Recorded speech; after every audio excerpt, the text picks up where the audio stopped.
Hello everyone, कैसे हैं आप लोग। Welcome to my channel for class 12 business studies और financial marketing management videos. Subscribe my channel and hit the bell icon.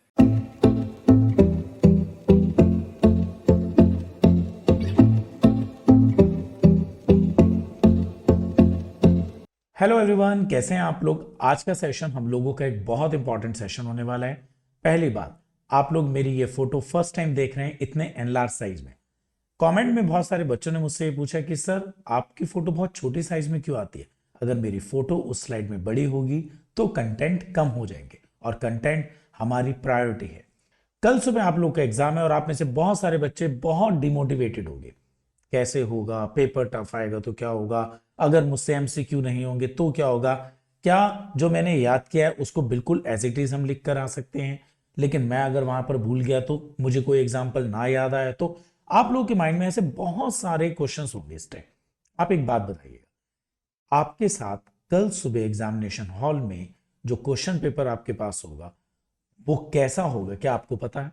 तो जब आपको वो पता ही नहीं है तो इस वजह से उसकी टेंशन लेने का कोई फायदा भी नहीं है। आप लोग सिर्फ प्रोसेस पर तो फोकस कर सकते हैं। एक बार जब महेंद्र सिंह धोनी से पूछा गया कि आप इतने कूल क्यों रहते हैं, तो उनका एक ही कहना था, मैं कभी भी टारगेट पे फोकस नहीं करता, मैं हमेशा प्रोसेस पे फोकस करता हूं।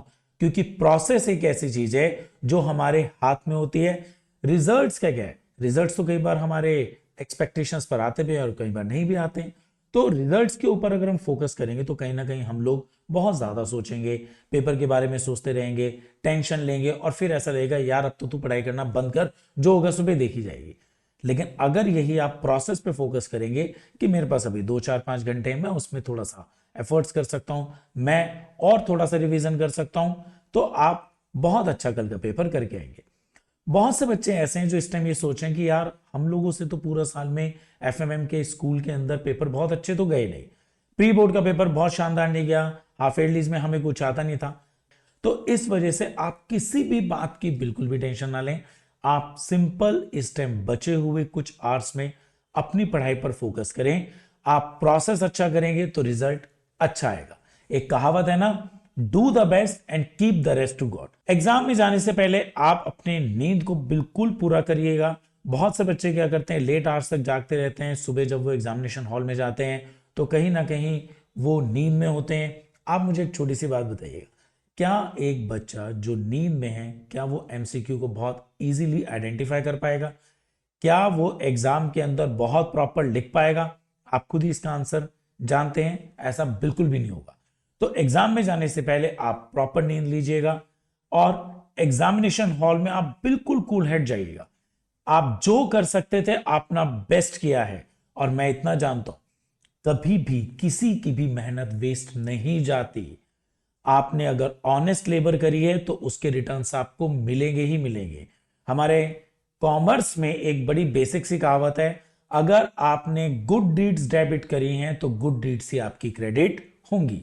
अब आती है बात कि हमारे पास जो एग्जामिनेशन हॉल में 15 मिनट का रीडिंग टाइम है उसमें हम करेंगे क्या।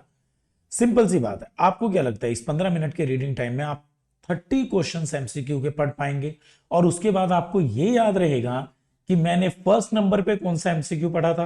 क्योंकि आपको मार्क करने की तो परमिशन होती नहीं है।